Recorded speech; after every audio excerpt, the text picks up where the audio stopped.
Well, greetings, printing enthusiasts. Thank you for joining us for another episode of How Would You Slice That? If you're not familiar with the show, we try to combine a little bit of community conversation time with maybe some discussions on slicing tips and tricks and strategies, or just something educational. My name is Vicky Soma, and my co-host with me is Dr. Lawrence Nightingale. Hello, Hey, Lawrence. How are you doing? Doing great. How about you? Oh, yeah, I'm doing fantastic. Yeah, Yeah. school is starting to stabilize with the bus schedules. Well, the big thing you have children in middle school, right? One in middle school and one in high school. Oh my goodness. Well, the middle school early wake up, that's hard to get used to. If you're getting that settled in, you deserve a medal because a school, middle school starts at 7:30 in the morning. Oh my goodness. And it's it just doesn't stop. So yeah, I'm just getting used to the schedule myself. I'm glad the long weekend came along. Did you guys do anything? We went camping on Friday night, and then on Saturday we did a 10-mile bike ride, which actually might be of interest to our guest tonight. Oh, but before our guest, I understand you've been working on something. Yes, yeah. For about 2.5 weeks, I've been working on the idea is a maker coin, but I used HueForge in order to make it. So one of the coordinators for our honors program here at Nova wanted to do a promotional type of 3D printing thing, and so I offered up to make a coin for her, and I was really thinking I was going to do just a single-sided or a single layer coin for the top and the bottom, because the QR code, of course, is a single color, and you can throw other colors in there. But what I found is that when I use the layer by layer to make the picture on the top, which I use HueForge for, I was not able to do both a color change and HueForge on the same object. Now, I know that somebody else knows how to do that, but I don't know how to do it right now. So the right now. Yes, the right now. And so what I wound up doing is I wound up making a very as thin as I possibly could, a thin layer for just the QR code, and I suspended the green layer. 0.6 millimeters of Z over the start of the chip. And yeah, I know it's a maker coin, K2, Kevin. MakerChip. It's a MakerChip. Okay, I know it's not a maker coin because I didn't use any of the structure that K2 Kevin has set up so expertly for all of us to use. But I use the same concept. So this chip would not be here if it weren't for this particular object, the coin, would not be here if it weren't for the MakerChip. So it is derivative for sure, and it seems like it's not perfect, but it seems like it worked out decent so far. So good. Yeah. Are you going to be giving these out at 3D Printopia later this month? No, this is just this chip is just for students at Nova. Yes, we'll call it a rare one. It is a rare chip. Yes, that's correct. Absolutely. So this took me about a week and a half, 2 weeks to work through all the kinks. I had some mechanical issues going with that.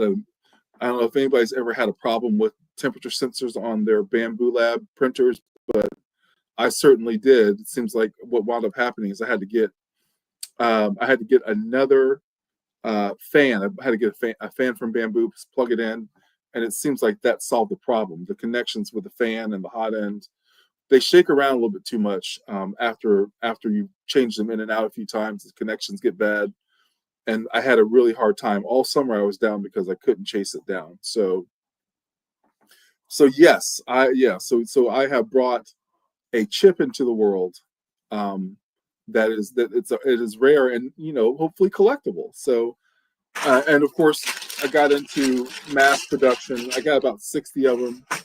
It takes about 14 hours to make 9 of them. Mm-hmm. So if anybody ever needed a print farm, it would be me right about now. But most of the things I do are not mass produced like this. So yeah, that's been my week for 3D printing. Have you printed anything this week?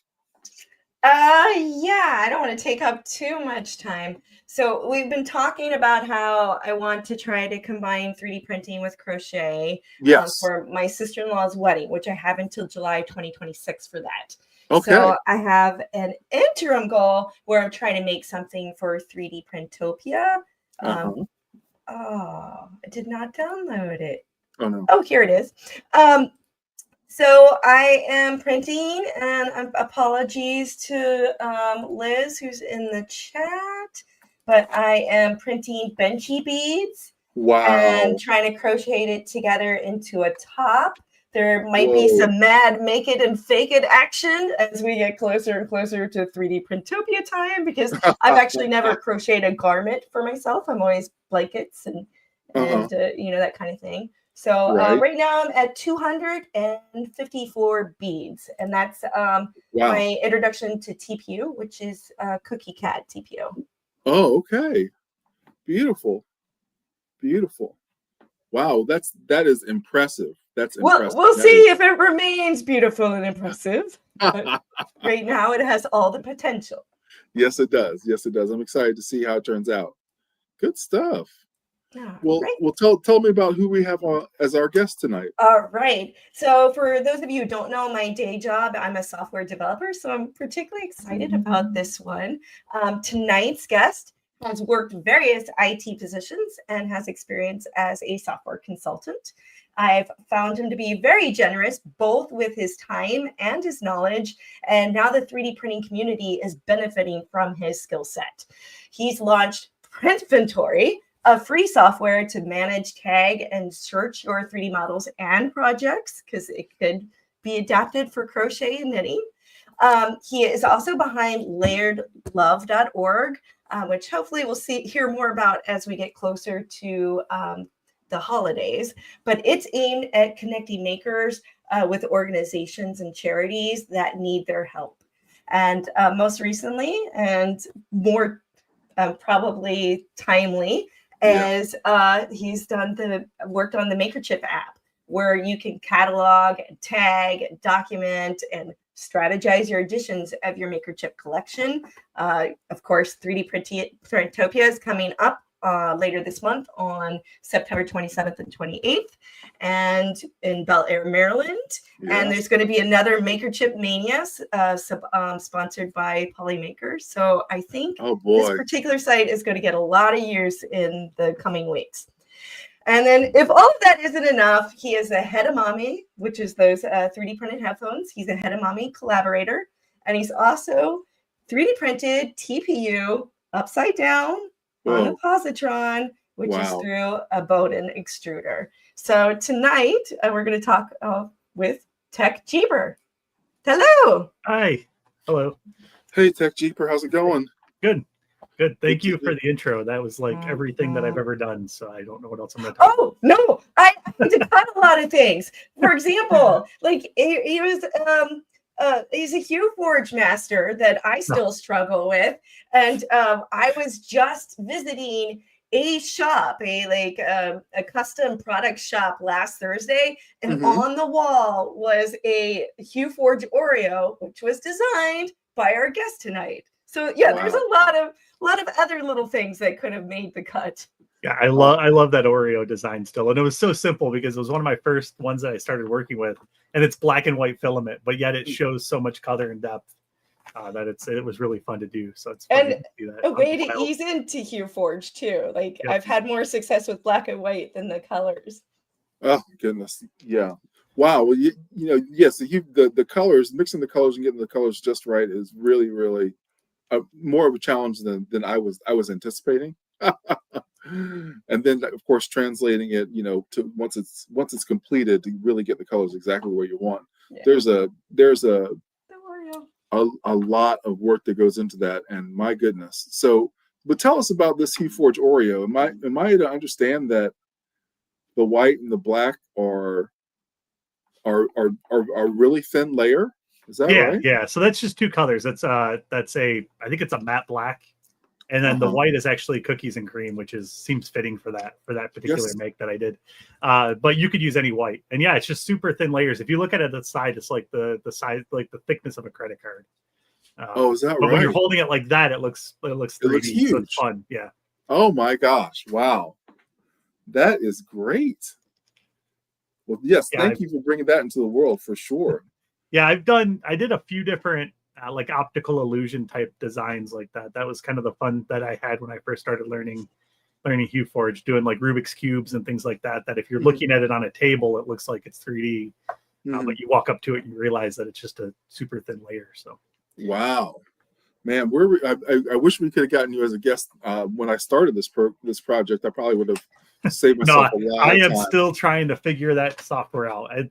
I am not great with colors, and I struggle just like everybody else. I know they're making it easier, and I know I have a TD1 that I've used once that I should probably use more because I think it would help out a lot. But I'm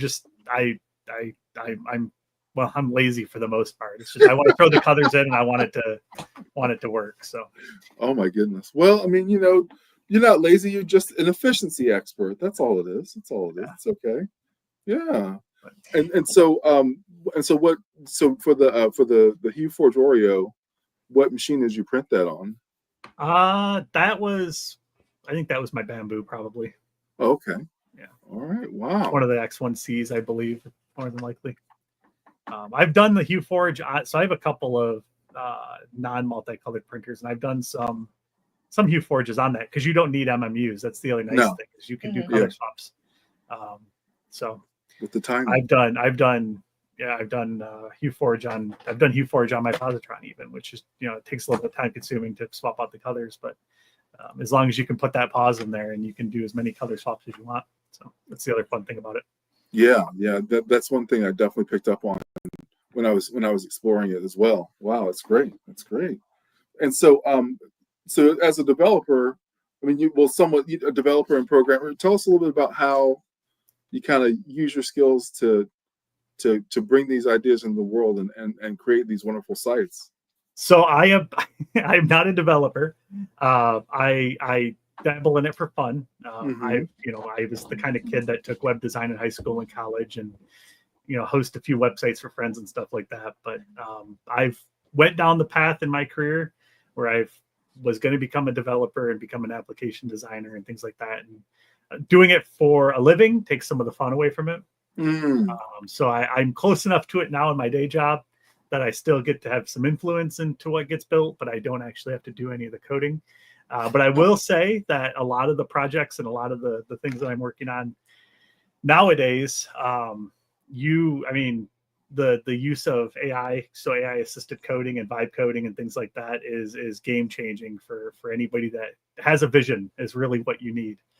You have a vision and you kind of see where it wants to go, and you kind of become more of a project manager than a developer. So, I mean, obviously you still have to kind of have core concepts and core basic knowledge around developing, but if I without AI, if I were to sit down, like when I first started building Printventory, I didn't use any AI or anything like that. And it was hours and hours and hours of Googling and looking on Stack Overflow and figuring out how to do this particular one little thing and then implementing it and moving on to the next one.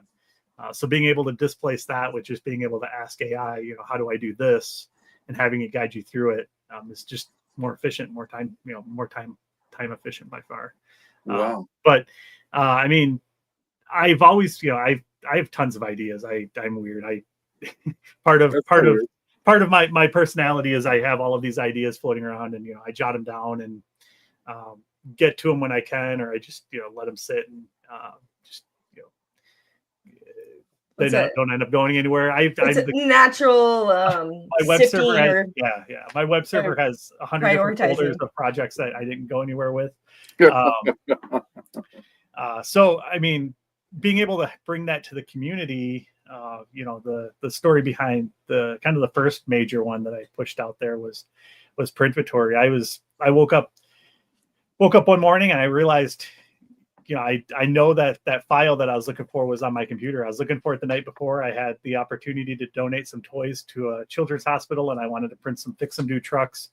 And I knew I had that Fix 'em Dude fire truck on my drive. And sure enough, I went out, looked for it, couldn't find it. Went out to printables, pulled down it again, and it said, Fix 'em Dude fire truck 15. And I'm like, okay, I have 15 copies of this thing in my downloads directory. I just couldn't find it. Search didn't do a good job or anything like that.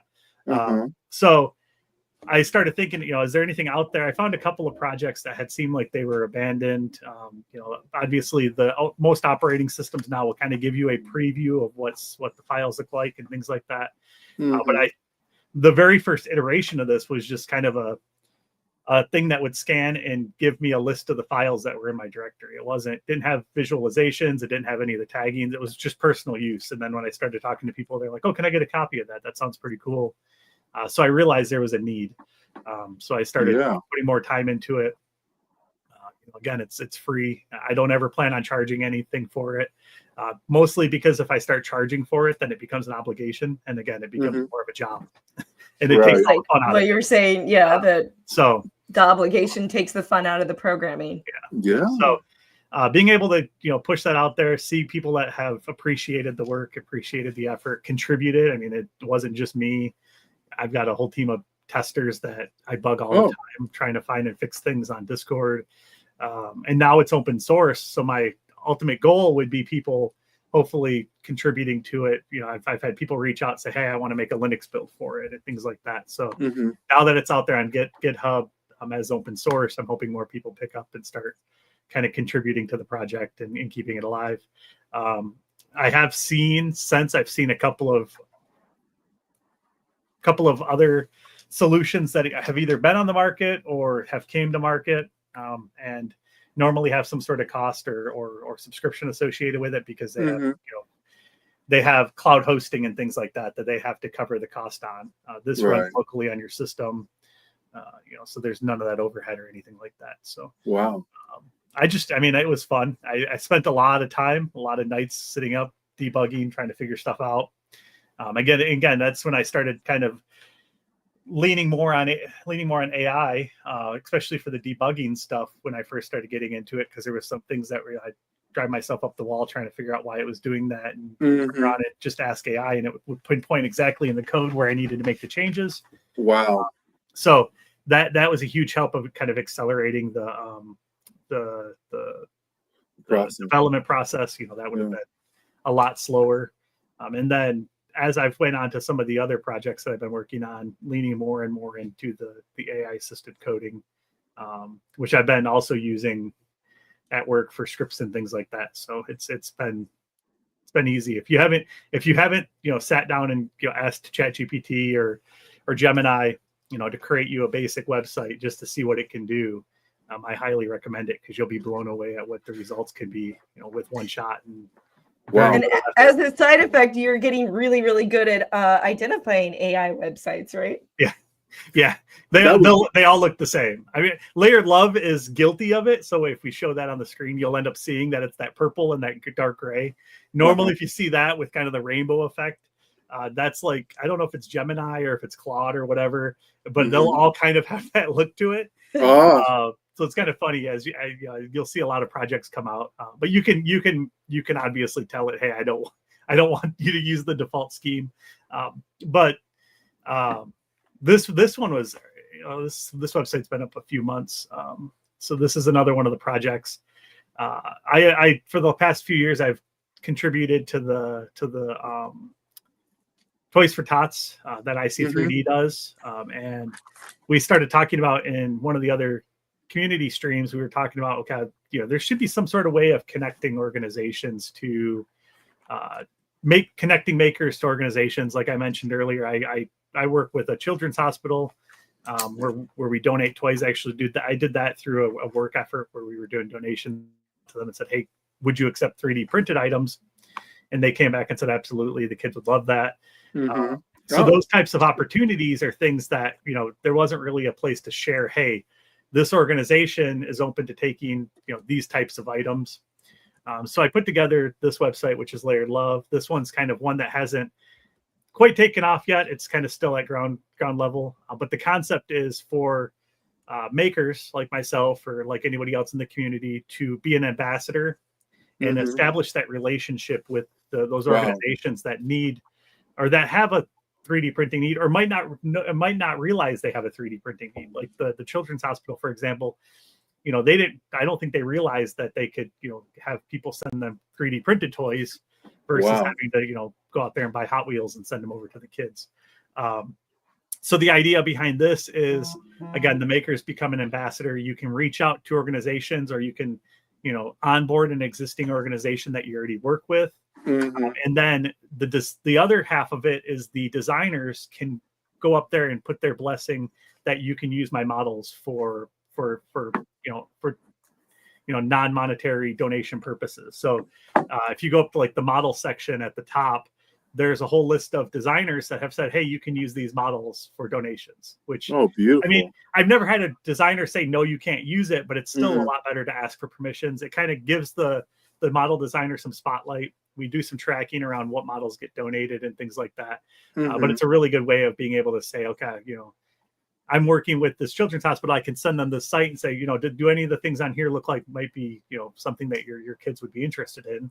And then you can go out there and print them for them and send them over, and then, kind of keeps track of everything.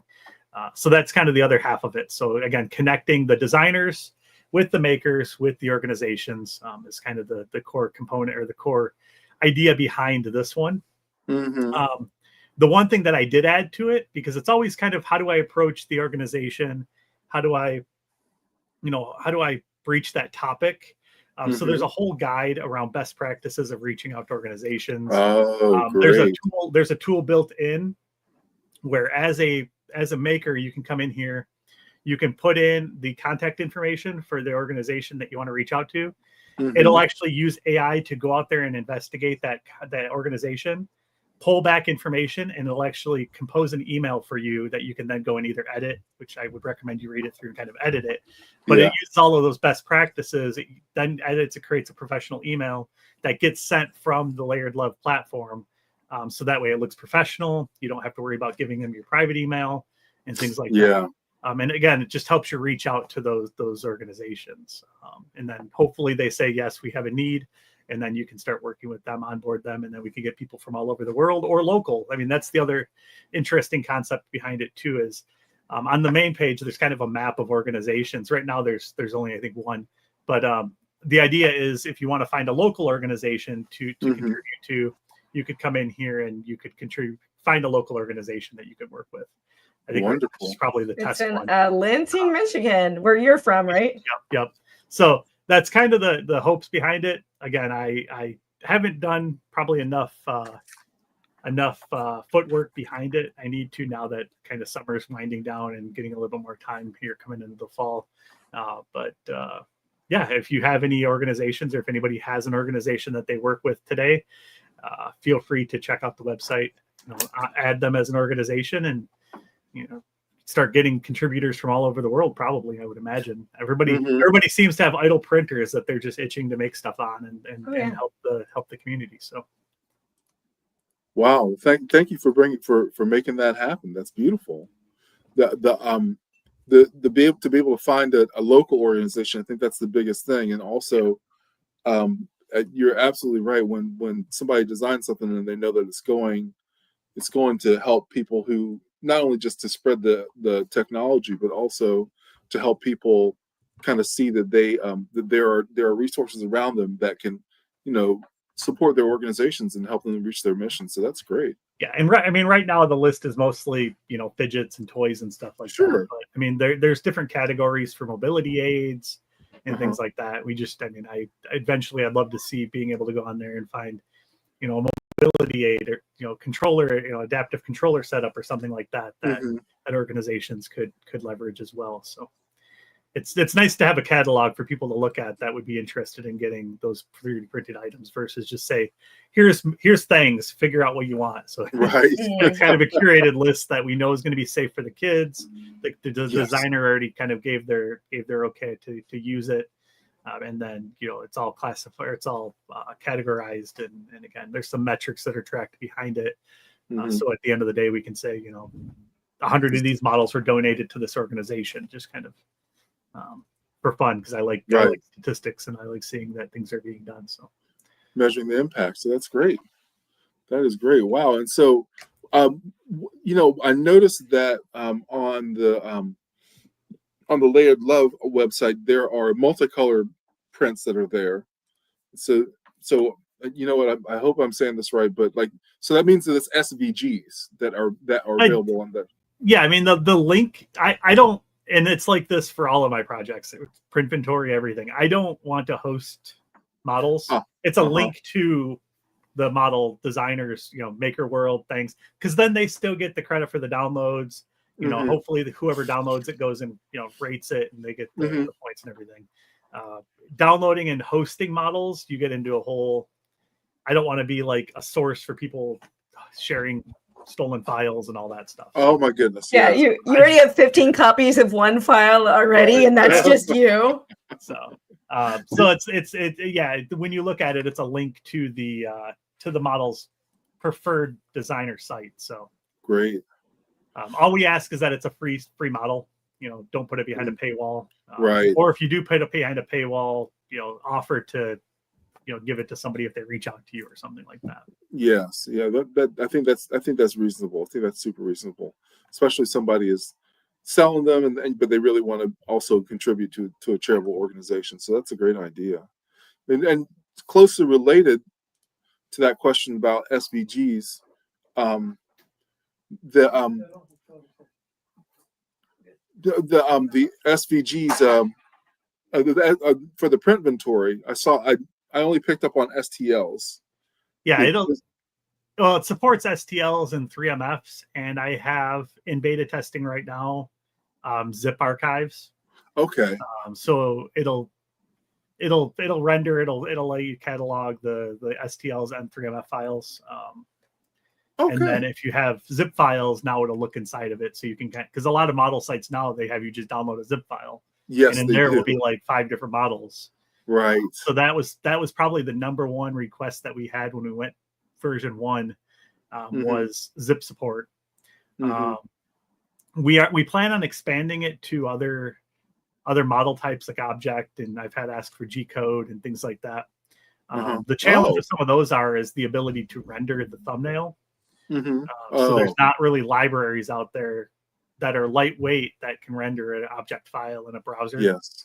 But what will end up probably happening is on the roadmap is the ability to add those files, attach a thumbnail to it, or just have a generic icon so you can still inventory it, but maybe not be able to see a preview of it. SVGs was another one that people have asked about.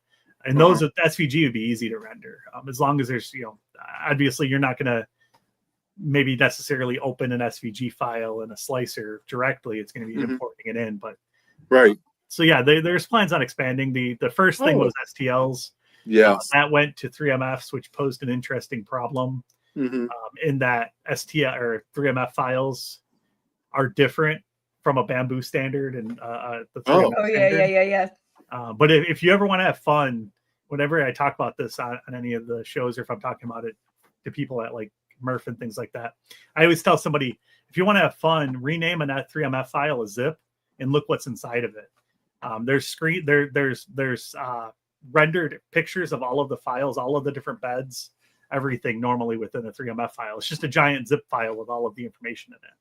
Oh my goodness. So instead of rendering those, all I have to do is just open it up, extract it into memory, pull the image out, and that then becomes the thumbnail. So you get those full color thumbnails. Wow. I love it. Well, thank you for that tip. You say you're not a developer. Come on, man. You got to give yourself some credit on that.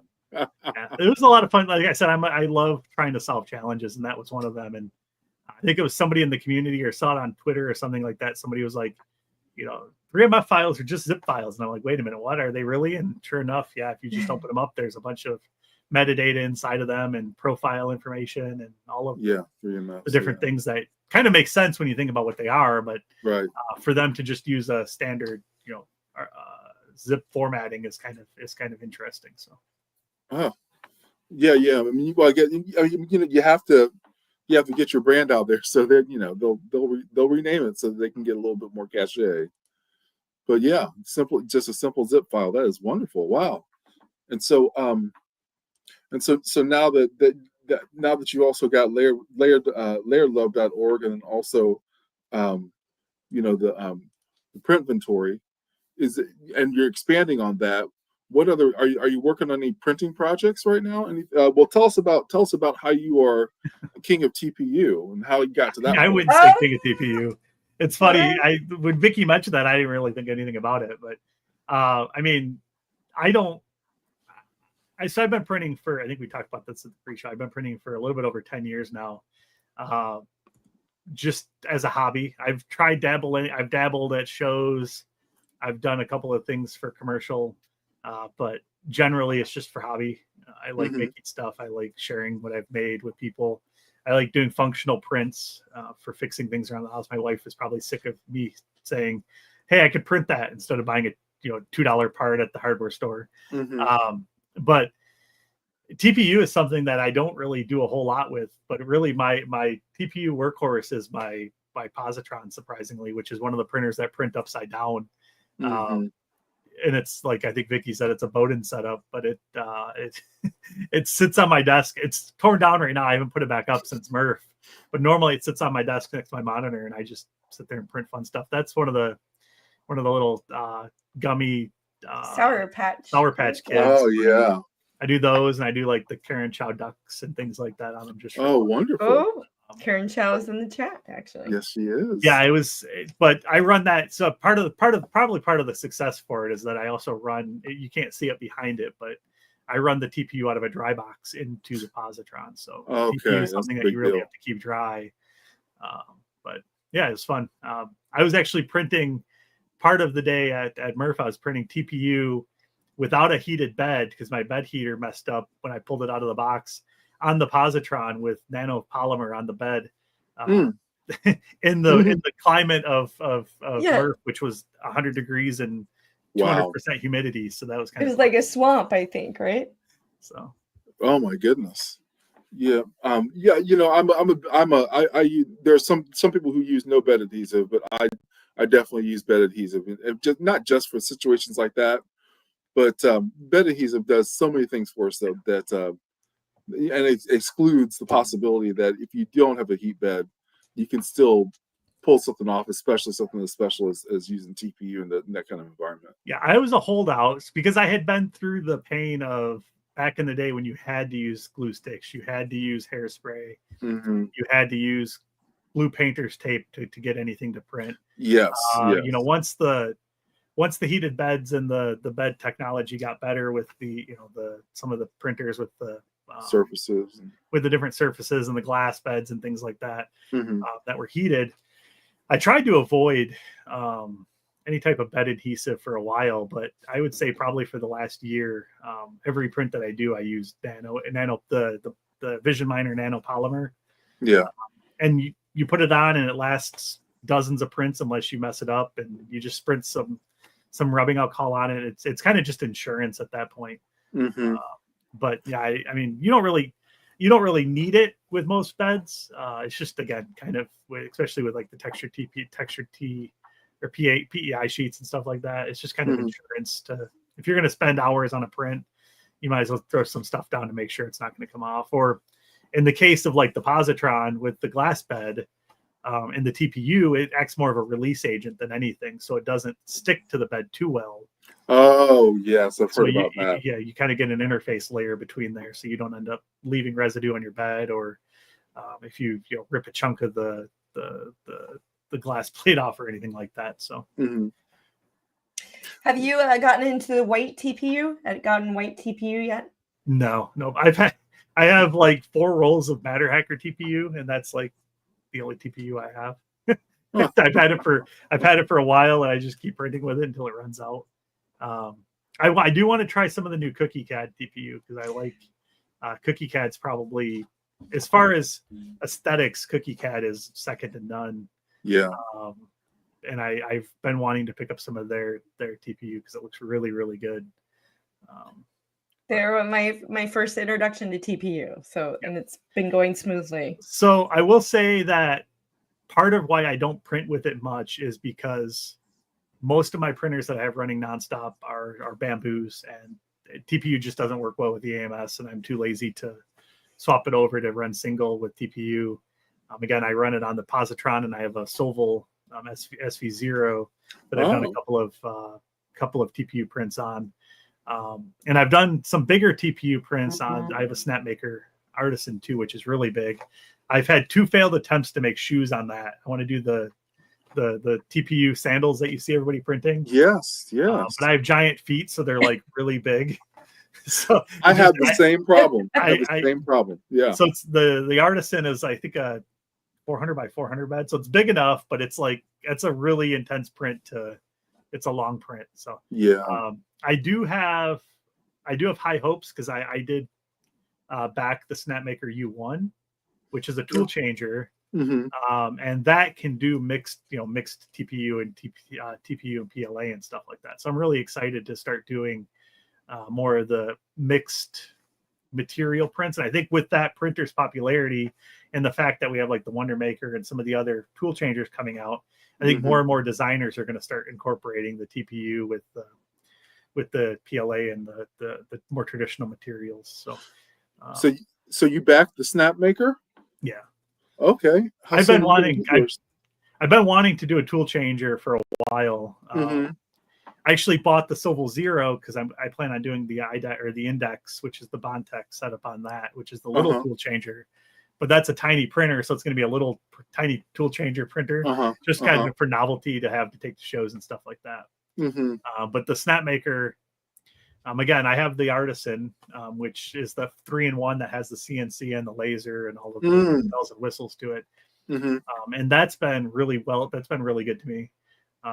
So I'm looking forward to seeing the quality, and I've heard really good things about the Snapmaker U1. So I was like an early Kickstarter backer. I think I was number 20. I was sitting there hitting refresh when the campaign went live. So I'm looking forward to that. But again, it's part of the draw to it is be able to do the multi-material prints with ease. So right, and you hadn't gone with Prusa up until this point. I don't have Prusa money. that is way. I've never owned a Prusa. They're great machines, but I can't justify the cost, I guess. Yeah, I can understand. Especially because it's a hobby. Plus, that's a really big printer. Yes, it's huge. So, I mean, I had to basically redesign my entire. My lab, or my place where all my printers are, is either in my office here. There's a couple smaller ones, but then I have a small bedroom that has all my other printers in it, and I had to like redesign everything to fit the Artisan in there. Oh, really? Again, I justified that space because it's not only a 3D printer, which I don't use it much for 3D printer. It's a 4-axis laser and CNC machine too. Wow. So the most use that gets is either the 4-axis laser for doing tumblers and stuff like that. Yeah. Or I'm starting to dabble more in the CNC stuff because I do have a laser as well. I got a CO2 laser, and I have a big form factor CNC down in the basement. Which is for like it's a 1,000 by 1,000 made for doing woodworking stuff. But so everything kind of has to have a purpose. Even the Snapmaker, I'm planning on getting rid of at least one of the printers to make room for that. So it's kind of I have to weigh the space benefit versus the cost of the machine. So right.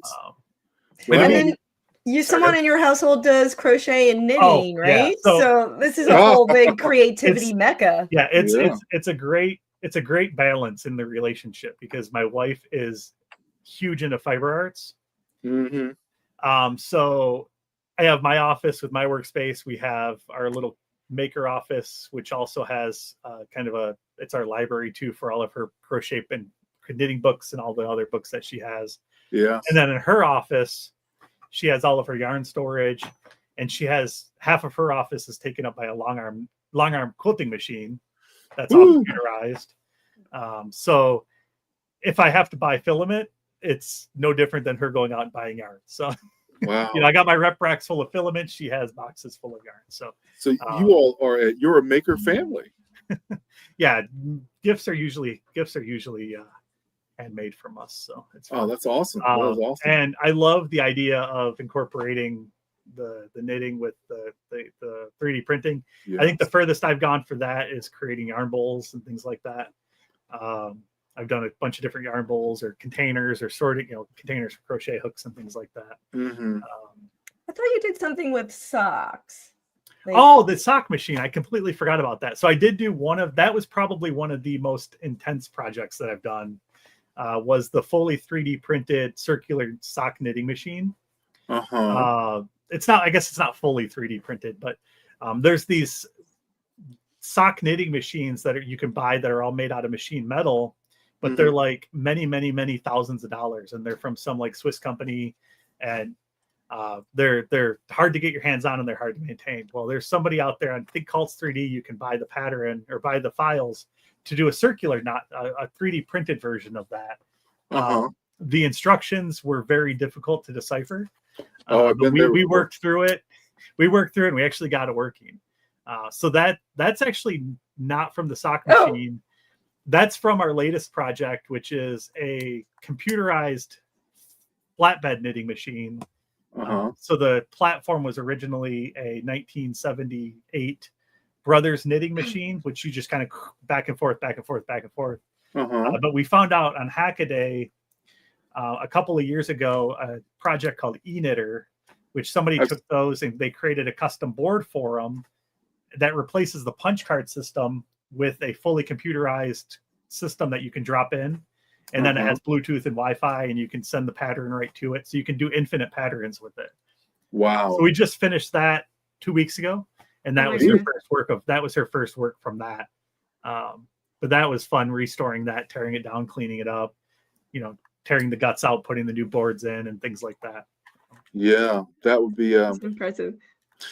Which was harder, the circular knitting? The circular knitting machine, because the eKnitter, the instructions for building it were really clear. Trying to figure out how to use it without having knowledge of how to use the machine when it was punch card was a little bit challenging. But the sock machine was very interesting. It's a lot of parts. It's actually not too complex, but there's a lot of parts, and it has to move in a very particular way as you crank it. The needles have to move up and down in a very, very particular way in order for it to all work. So I was going to bring that to Murph this past year, and I actually forgot. When I got down there, I was like, oh man, I forgot that, because that was something that a lot of people were interested in. I remember when the electronic or automated knitting came out. I met the woman who developed that, and I want to say that was when I ran into her, it was 2018, and that was at the DC Maker Festival. Oh, cool! Yeah, there's a project called All Yarns Are Beautiful, AYAB, that make that's like the open source project. And you can piece together those boards. You can solder your own boards together. But then what eKnitter did is took that, made it into a custom PCB that is plug and play for certain machines, which that took the prices of those machines from being practically free to those handful of machines that supports are now like gold. Yeah. So my wife had been wanting one for a while. And so I had Facebook Marketplace alerts set up. I had eBay alerts set up, and one happened to come by that the guy, I think, had, he was kind of a storage clear out guy, and found it at a decent price. So we grabbed it, and that was her birthday gift this year. It was still not inexpensive. Yeah. But it was not thousands of dollars like people want for them now, because of the fact that you can convert them to eKnitters. So It's funny how you can take something super old, somebody creates a mod for it to make it modernized, and then all of a sudden it's worth 10 times as much as it was before. Yeah. But it's also cool to see that they're not just going in the landfill; they're actually being used. So. Oh, I agree. Yeah. Well, then we'll have happy birthday to your wife, and making socks like that. That's pretty exciting. I was probably just as excited, because again, being able to tear into something that old, old sewing machines, and it's fascinating to see what they could do with very little computers, all just basic like mechanical electronics and things like punch card readers. And it's like, it's amazing that this thing even worked in the first place. But yeah, so. And old pinball machines too. Looking at the insides of those are Oh my gosh, mind blowing. Yes, it is. And keeping those up, keeping them up and running and maintaining them and changing them and changing the solid state to boards and stuff. That's really fascinating stuff to see. Yeah, and so well, we haven't talked about we haven't talked about in any kind of depth the MakerChip inventory. Tell us about that project and what you'd like to see ultimately happen with it.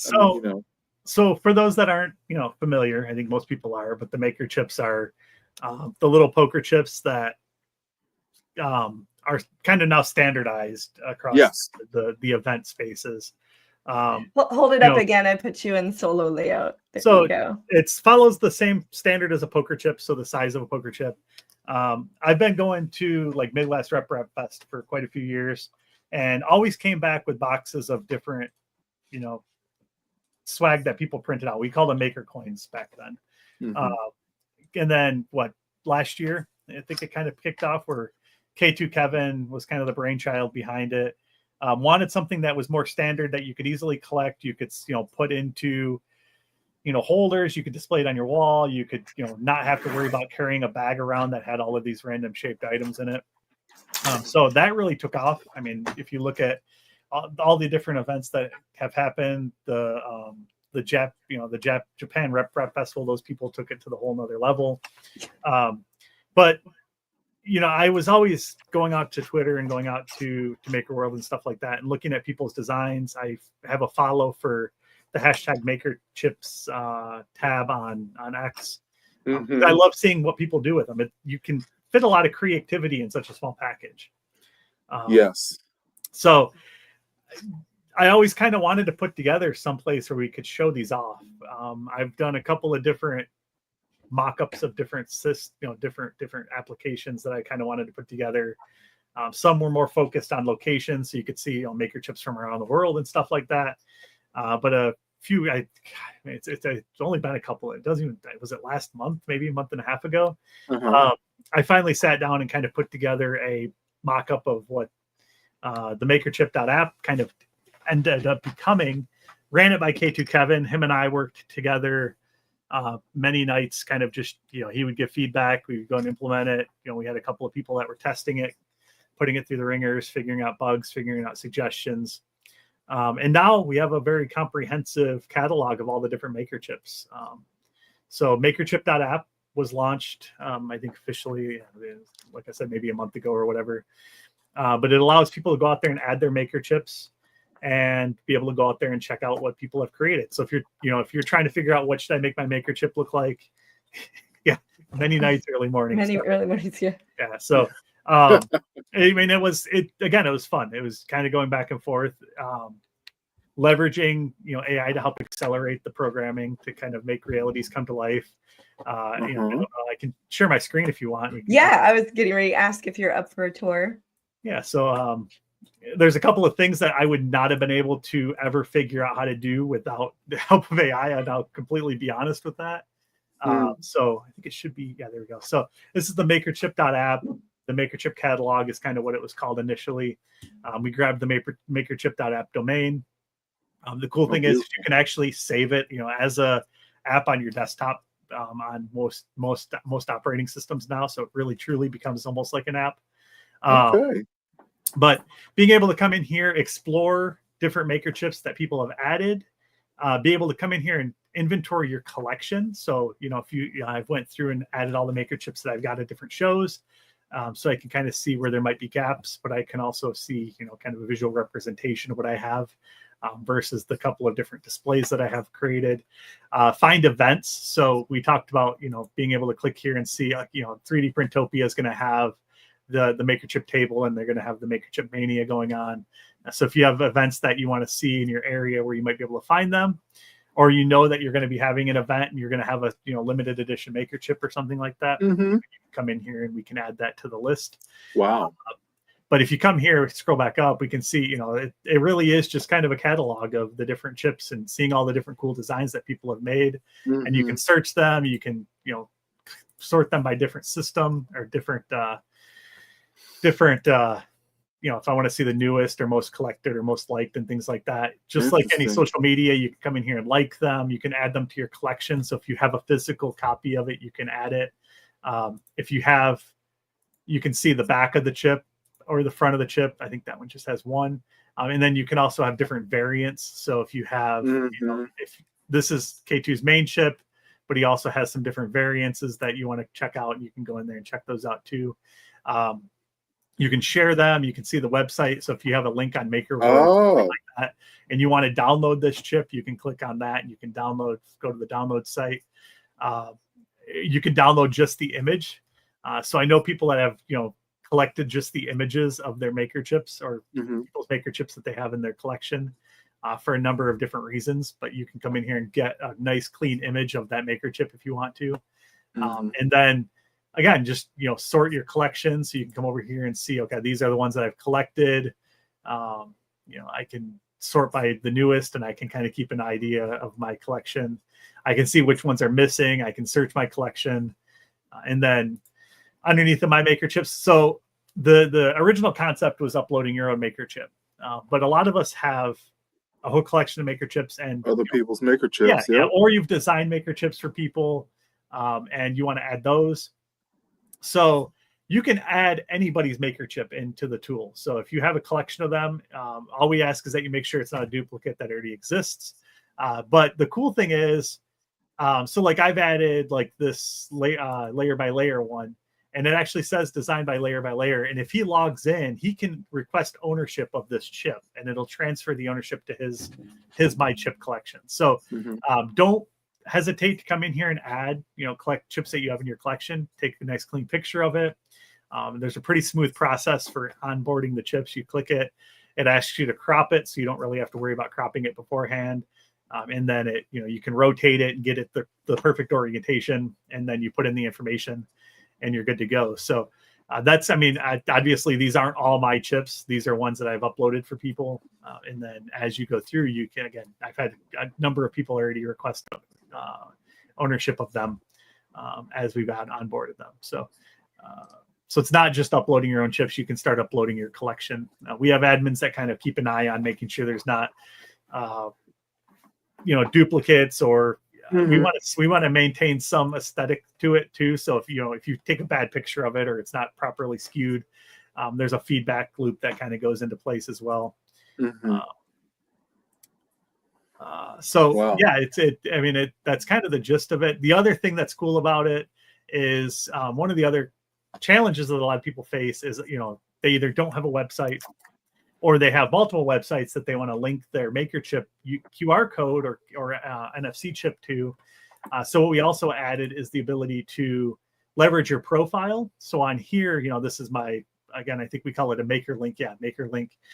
So you can have a shortened URL that has your username and brings you to all of your social links, all of your designer links, kind of your About Us page. So it's almost like a customized link tree, but we don't, you know, like obviously we don't charge for anything. And you can also get statistics. So you basically, you know, make this your QR code. You can click here and it'll download the SVG for that QR code for you that you can add to your Maker chip.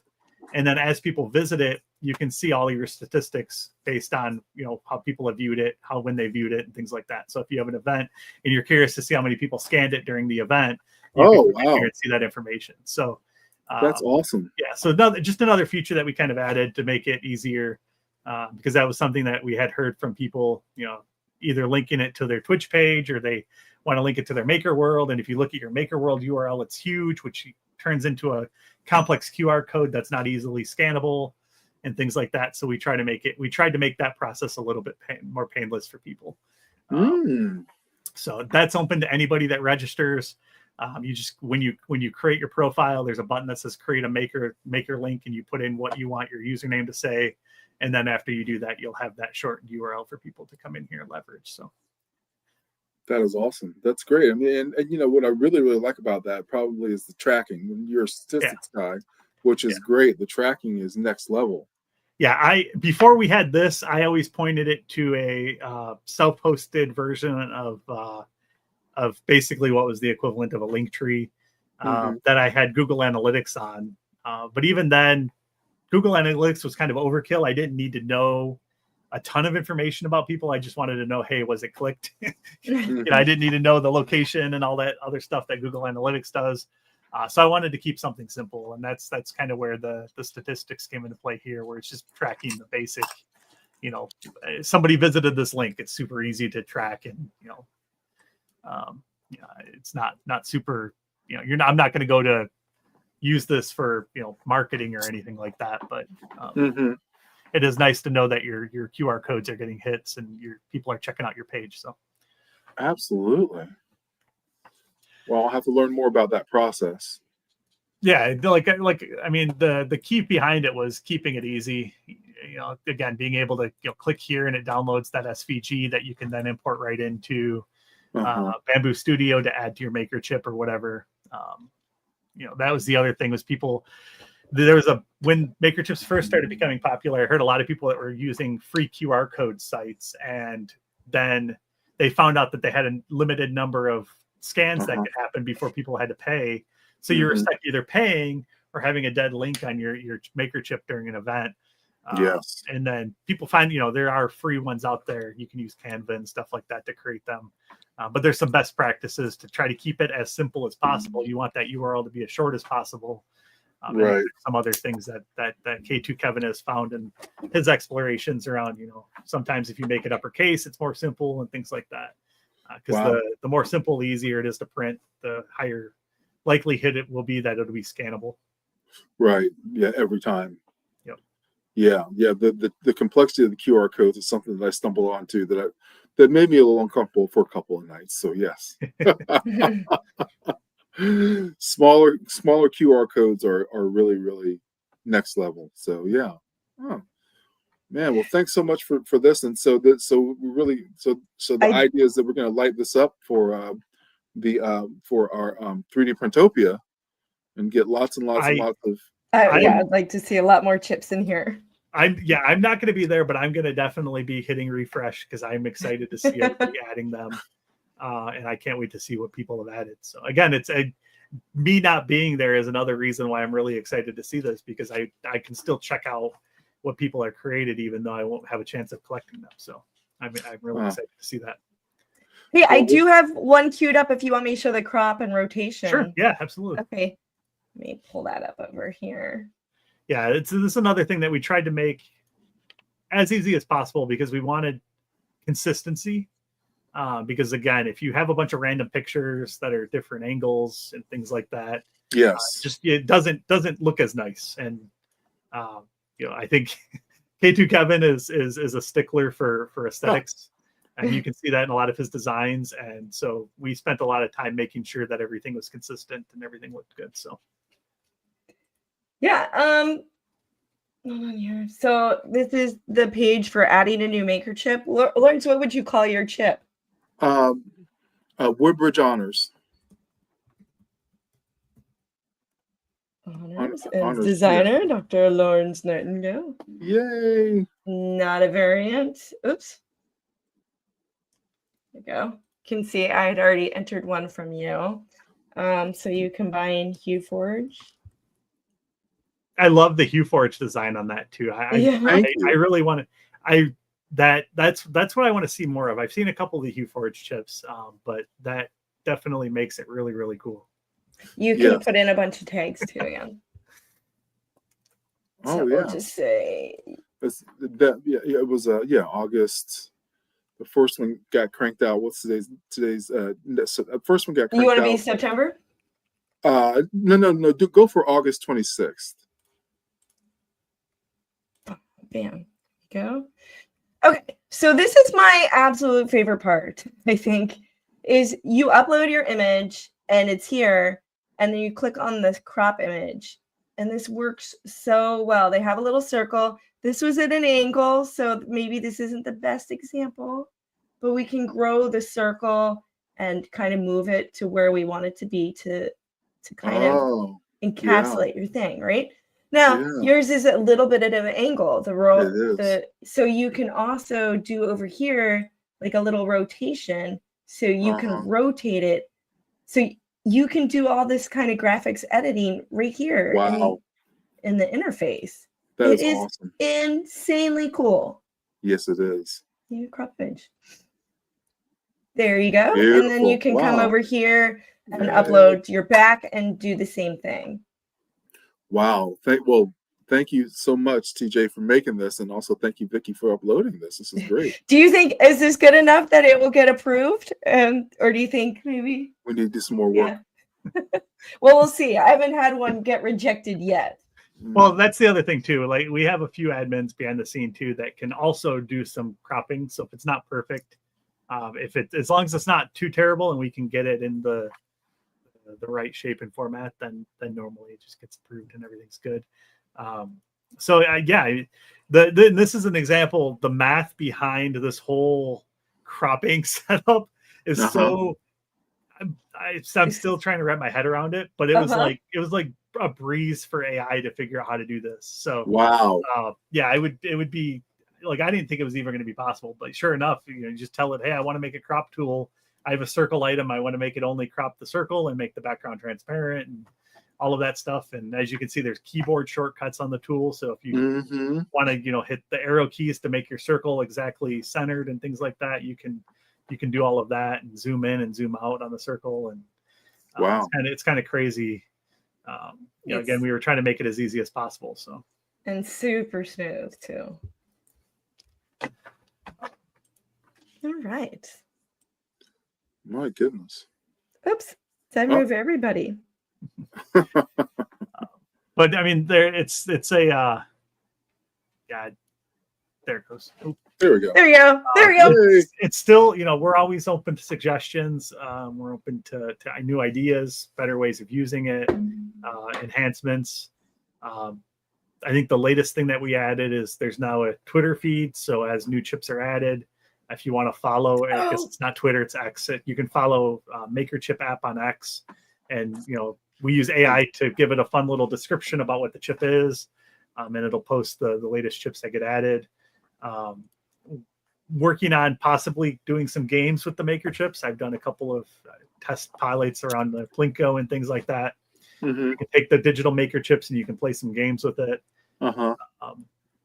There's a wallpaper. So if you go to makerchip.app/wallpaper.php, you can get just that background that's behind that hero panel when you open up, and you can customize it so that you have those floating MakerChips. So if you want it up on a display on your screen in your office with just the cool MakerChips floating around, you can do that. Or if you want to use it like as a Zoom background or something like that, it's there for people to use as well. I think that was a Zombie Hedgehog said, hey, I want this on my TV behind me. And so I was like, I could take that element and make it its own web page. So fun things like that. It's just different ways of doing things. So that is great. That was another thing that I was very impressed with, was once my chip got approved, it was right there automatically, like in the floating. Oh my gosh. It was so cool. Absolutely. Well, and this motivates me to make more chips. This is great. Yeah, and it's fun. I mean, that's really what it's about. And being able to, again, there's so much creativity that you can stuff into, something that's not much larger than a quarter. It's crazy to see what people have been doing with chips that transform into mechanical little spiders and spinners and fidgets and all different cool things that people are doing with them.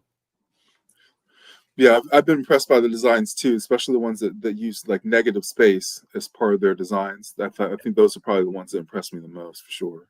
Someone at the Japanese Rip Rap Festival did embedded circuits, right?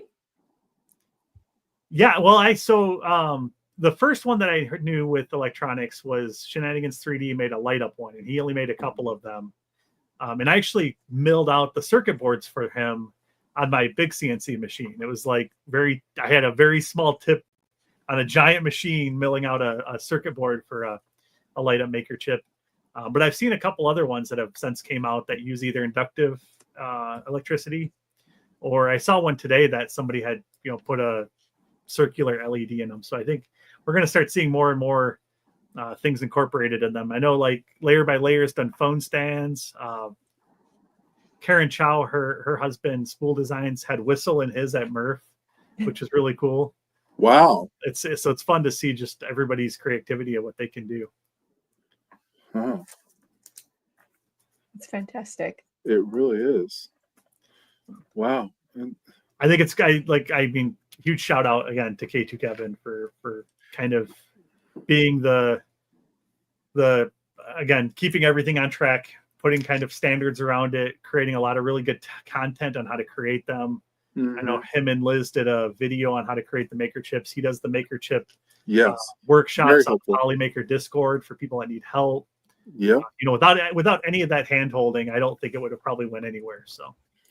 Yeah, well, Kevin's also really pioneering a business model for getting things to get to a commercial or scalable level in 3D printing, writ large. So the MakerChip has been a really, really great way to have something that's common to all of us that we all are interested in engaging with. So yeah, people love them. I mean, I've made a couple of small batches of them for some local companies to use as business cards.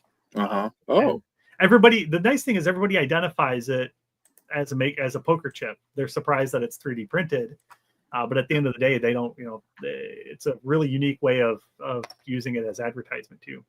Yes. Because as much fun as it is to collect and exchange and do everything, I mean, really, what it is a promotional item. It's drawing people to your online presence, or your designs, or your model makes, or whatever it might be.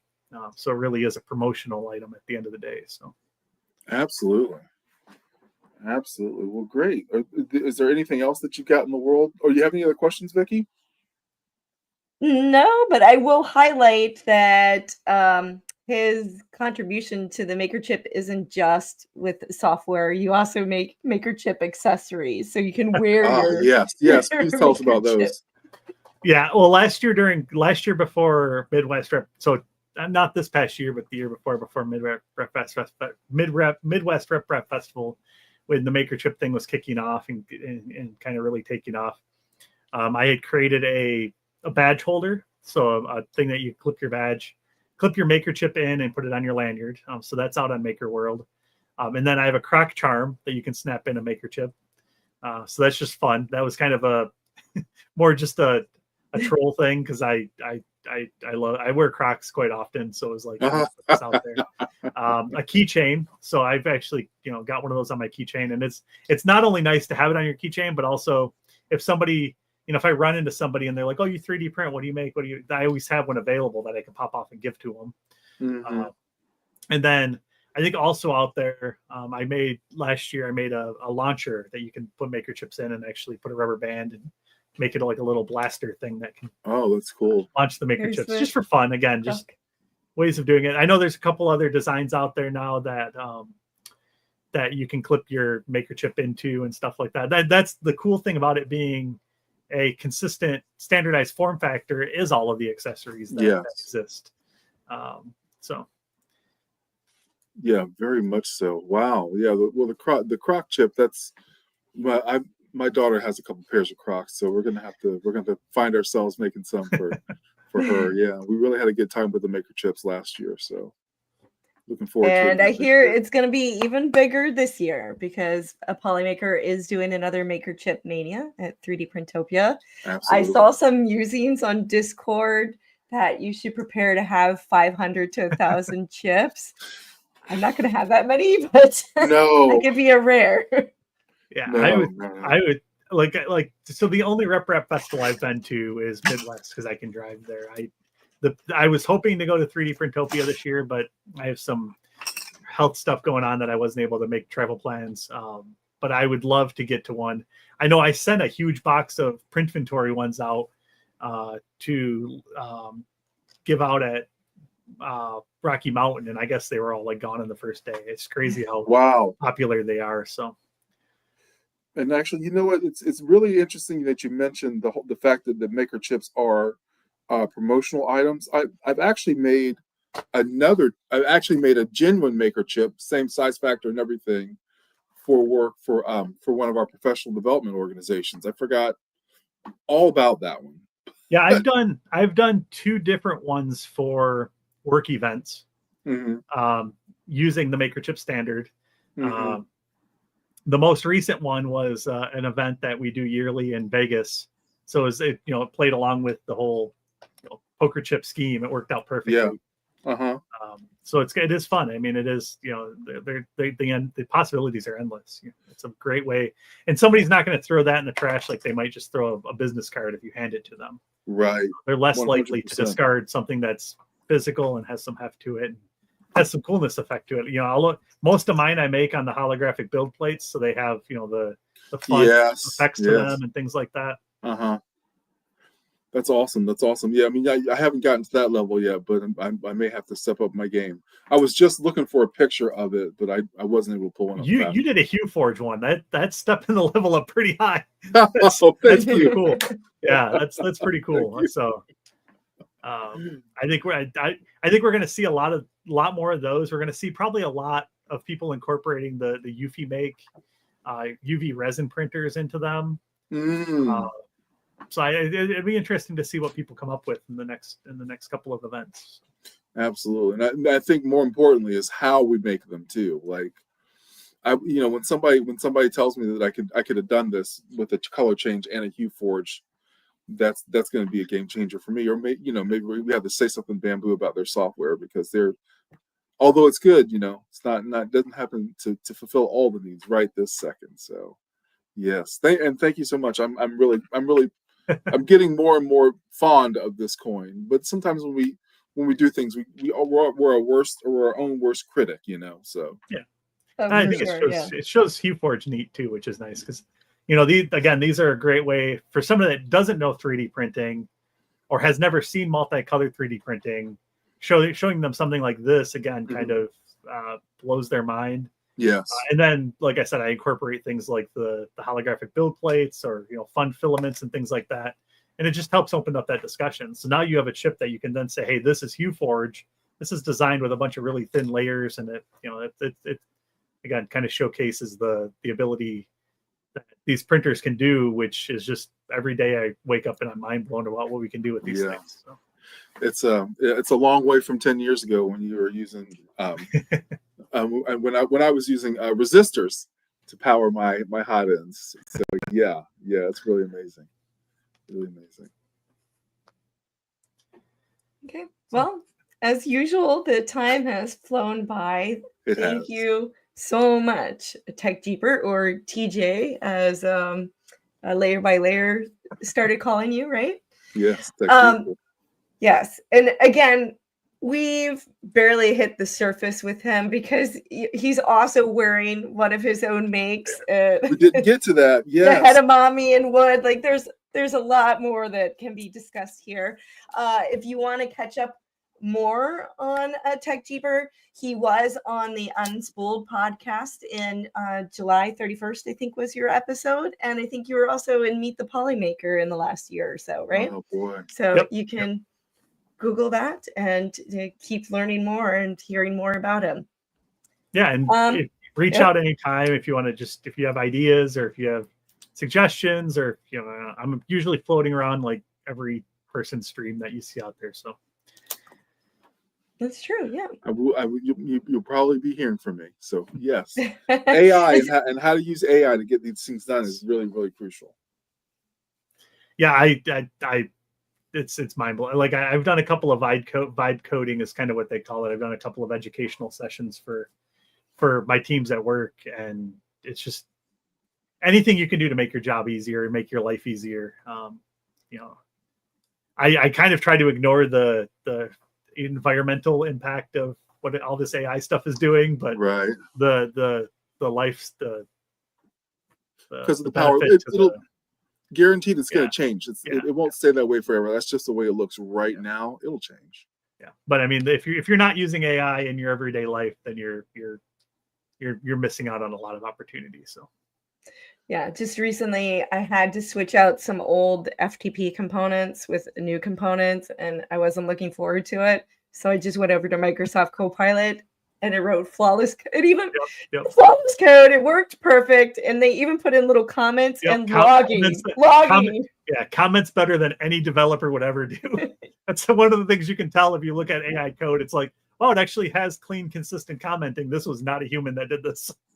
You know, it's great that you're mentioning this, because I actually was trying to get the Bamboo software to do color swapping, and I looked up and I tried to use AI to do color swapping and plug that into the layers for each layer for custom G code. And you know what? It didn't work. Huh. I've played around a little bit with AI and G code, but usually it's either that or like troubleshooting a clipper config and things like that. But normally you have to give it a reference. You give it, here's what G code looks like. Here's what I want to do type thing. I've never tried that before though, but that's kind of interesting to use it to inject.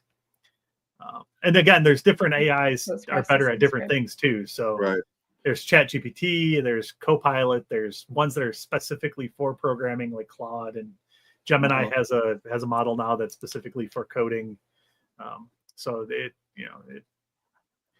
I've played around with even creating printer profiles with AI just to see if it can do it and things like that. Because at the end of the day, if you look at an Orca profile, it's basically just JSON. So the more it gets, the more information that's out there, the more intelligent the AI gets. So it's kind of the scary part about it. Yeah. But what's really interesting about what's also scary about it is that the different branches that have grown out and failed, AI is going to get a part of those too. Any kind of source code that I guess when the early Proust's came out, or even any of Adrian Boyer's work, that might wind up in there too. Yeah, and I've had it completely give me the completely wrong thing, so you want to make sure you back up. It always sounds very confident too. The one mistake I've made was actually with Printventory, was when I started using more and more AI to do things. I didn't realize it till it was too late, but it was actually doing a lot of its changes and stuff like that in one file. So then I ended up with one massive reference file that I had to then spend a bunch of time to break out and segment out and things like that, because it became unwieldy. It was like 20,000 line JSON file JavaScript file that was doing all of this, because it was pulling the working code, fixing it, and then putting it into a different file, and I didn't realize it was doing it until it was like, whoa, what is this huge file that it can no longer parse? So you got to be really careful about what it's doing. I tell my team, it's like you're telling a toddler what to do. You're you're a project developer or product manager, but your team is a bunch of toddlers that know how to do it, but you have to be very prescriptive about what you want them to do, or else they'll go out there and kind of do their own thing. So yes, absolutely. Good stuff. Wow. Well. We got a little bit long, which is great. That we had a great conversation. It's fascinating. Yes, absolutely. All right. I appreciate the opportunity, and like I said, I always like talking about projects. I encourage people again to check them out and provide feedback, because I'm just one person. And so if you look at LayeredLove, or if you look at Printventory, we have Discords and things like that to provide feedback to. They're all community projects. Nothing can be done single-handedly in this world. So takes a village to be a successful solution usually. So most certainly. Okay. Well, as a little bit of housekeeping, thank you so much for our guest and for everybody watching and commenting. We hope that you are inspired to reach out to communities to get them into the LayeredLove application. Maybe you can try out the Printventory, and also get those MakerChips, get them in the catalog, because at 3D Printopia, I work a lot. And I'm going to need to strategize and figure out how I'm going to get all my coins. So if you log them now, I can start making out a plan. As you know, How Would You Slice That airs live on Tuesdays that are prime numbers. Our next prime number is going to be a rough one. 29. It's September 23rd, 23rd. right before 3D Printopia. So we'll see how my attention level, stress level is, I guess. So, but we hope we'll see some of you at 3D Printopia, which again is September 27th and 28th this year at Bel Air, Maryland. And we're looking forward to next year as well. Maybe next year's the year you can make it, which is going to be in Philadelphia. That's a drivable distance. That's Wow. 6-8 hour drive or whatever, but that's worth it. Good to hear. Yeah. That's awesome. All right. Well, any last words, or shall we wave? No, goodbye? thanks for having me. It's good to see you, and I have everybody have a great day. Thank you. Great. Thank you, everyone. Take it easy. All right.